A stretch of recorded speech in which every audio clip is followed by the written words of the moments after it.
Level 1, $0 to $500. You found something on a second-hand platform for $40. The same item appears on another platform between $95 and $120. The difference between those two numbers is the oldest idea in human commerce. You buy it. The $40 leaves your account. There's one exact second where you don't know if you're doing something smart or something ridiculous. The item arrives 3 days later. You examine it. You photograph it. You list it at $105, not the maximum price, the price that wins speed. That same night, the first message arrives. Someone offers $80. You ask for $98. You settle at $95. You close. You just made $55 in 4 days with $40 and 20 minutes of research. It's not the money that matters yet. It's the proof that the process works, and processes can be repeated. The following weeks are an accelerated repetition of the same cycle. Search, analyze, buy, photograph, list, sell. Every operation teaches you something the previous one didn't. That the description matters as much as the price. That responding in under 2 hours doubles your closing rate. That some categories have systematically better margins and others have been compressed to almost nothing. By the end of the first month, you turned $40 into $380 of active capital. 8 operations, 30 days. That's not a hobby. That's the first version of a business. Most people who get here stay here, not because the method fails, because they decide the discomfort isn't worth a result they can't see clearly yet. You haven't made that decision yet, and that is the most important thing. Level 2, $500 to $5,000. You have $380 of active capital and a certainty you didn't have before. You're no longer searching for random items. You're searching for categories, margins, rotation, speed. Your working capital is no longer $40. You're running cycles of $300 to $500. You're no longer selling on just one platform. You're on 3. Every platform has its own buyer, its own price, its own speed. The first real supplier appears. Not a website, a person with a name and a direct phone number. Someone who calls you when something interesting comes in, who sometimes gives you the price before anyone else. That relationship is worth more than any one-time discount. Then, you make the first big mistake of level 2. You buy too much of something that doesn't move. You projected 2 weeks to sell. It's been 6 weeks. Your capital is trapped in what won't sell. You can't buy what actually moves. This has a name, the liquidity problem. You didn't know it before. Now you do. The only way that really teaches, by living it. What you do with that mistake defines the kind of operator you're going to be. You lower the price, you recover the capital. You learn that rotation speed is worth more than maximum margin. Something else happens at this level that nobody warned you about. People start asking you for things. Can you get me this product? Can you give me the friend price? Friend price is an elegant trap. The friend wants cost price. You need margin to keep operating. By the end of level 2, you have something you didn't have at the start. You have a system. You don't improvise anymore. You analyze, decide, execute, measure. Your active capital at the end of this level is around $3,000 to $5,000, built operation by operation. Level 2 doesn't make you rich, it makes you professional. Level 3, $5,000 to $25,000. There's a ceiling in low-value products. No sign, no warning. It's a feeling. You're pedaling hard and the landscape isn't changing as fast. Your monthly operation is around $8,000 to $12,000 in revenue. You have repeat customers, suppliers who know you, a reputation in your ecosystem. But every time you try to scale, the margin compresses. More competitors, more platforms, everyone selling the same thing. And then something happens you didn't expect at this moment. Someone shows you a watch, not one you'd find in any regular store. They tell you what they paid. They tell you what it's worth now. The difference between those two numbers is more than you invoice in 6 months. That doesn't feel unfair to you. It feels interesting. The second-hand market for high-value objects has always existed in parallel to yours. Watches, bags, jewelry, art, objects that don't depreciate like an $8 earphone. Objects that sometimes appreciate. where knowledge is the biggest competitive advantage. Because most buyers don't know what they have, and most sellers don't either. The problem is that to enter that world, you need two things you don't have yet: knowledge and capital. Knowledge you can acquire. It's slow. It's dense. There are weeks where you feel like you've been studying for days and still don't understand half of it. You learn to read references, to recognize movement calibers. You learn that a detail invisible to an untrained eye can mean double or half the price. Capital is the second problem. Your current operation doesn't generate enough surplus to move in that league.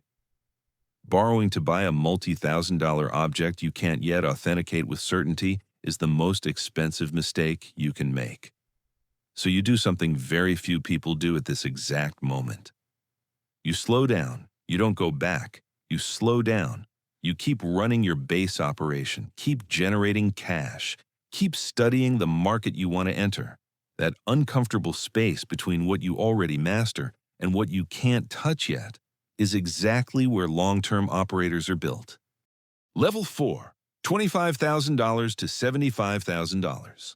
There's a first high-value operation you will never forget. Not because it's the most profitable you'll ever make, but because it's the first. You find the object at a private sale. The owner inherited it. He knows it's worth something. He doesn't know how much. You negotiate, not aggressively, with information. You close the purchase. You arrive home with the object in your hand.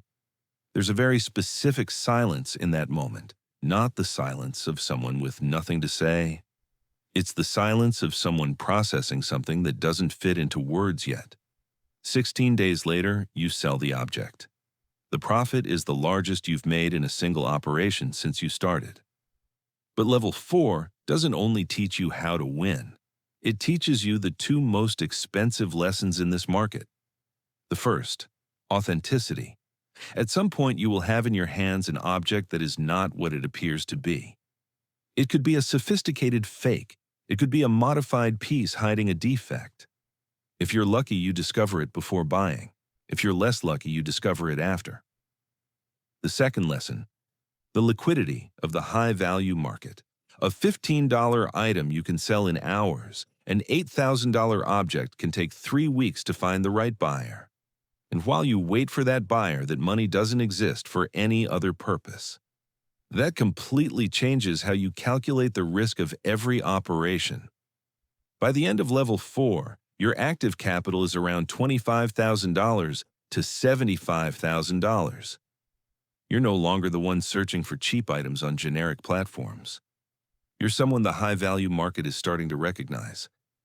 Level 5, $75,000 to $200,000. There's a moment when you understand that the speed and volume you want don't fit in one person. It's not that you can't operate alone. It's that alone you can't scale. Your active capital is between $75,000 and $200,000. You have a network of contacts you've been building for years. That network now generates flow organically. No advertising, no generic platforms. You have a trusted appraiser, someone who gives you a second opinion on questionable pieces. That second opinion isn't an expense. It's insurance. At this level, something appears that nobody mentions in entrepreneurship videos: administrative complexity. You can no longer run this in a notebook with a red pen. You have to think about legal structure, about how you declare this, about insurance, about custody, about transporting high-value goods. The business grows, and with it, grow the responsibilities it brings. You're no longer a private seller who occasionally appears on public platforms. You're a reference in your segment.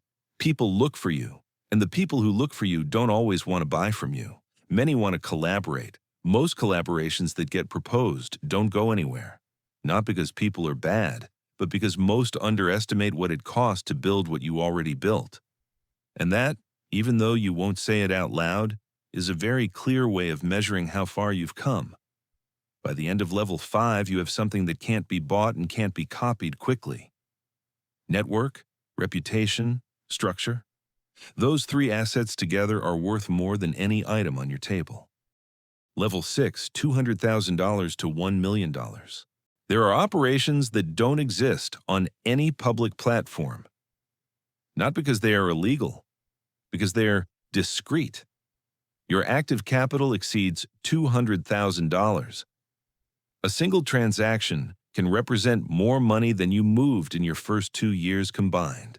The objects you handle now have names you used to only read about in magazines that weren't meant for you. Patek Philippe, Audemars Piguet, Richard Mille, Hermès Birkin in crocodile leather. Each of those objects has its own ecosystem, its own vocabulary, its own buyers, its own unwritten rules. That's not improvised. It's the result of years of study and mistakes that cost real money. At this level, risk doesn't disappear. It changes shape. It's no longer the risk of not being able to pay rent if 1 week goes badly. It's the risk of having $200,000 in one object you need to sell in a market with 20 real buyers in the entire world. It's the risk of a high-profile buyer canceling and leaving your capital locked for weeks. It's the risk of reputation, which at this level is everything. The people who need to find you already know how to find you. The rest don't need to know you exist. There's a discretion at this level that early on felt like a limitation. Now you understand it's exactly the opposite. One morning you arrive at a meeting, wooden table, 2 coffees, little natural light. The other man has the object on the cloth. You examine it. You already know what it is. You already know what it's worth. You already calculated the margin before you arrived. You close, and there's a specific kind of silence after closing an operation at this level that doesn't resemble any other. It's not euphoria. It's something closer to clarity. Level 7, the real price. There's a level that YouTube channels don't cover. Not because it's secret, because it's uncomfortable to show. How many nights did you leave when everyone else was resting?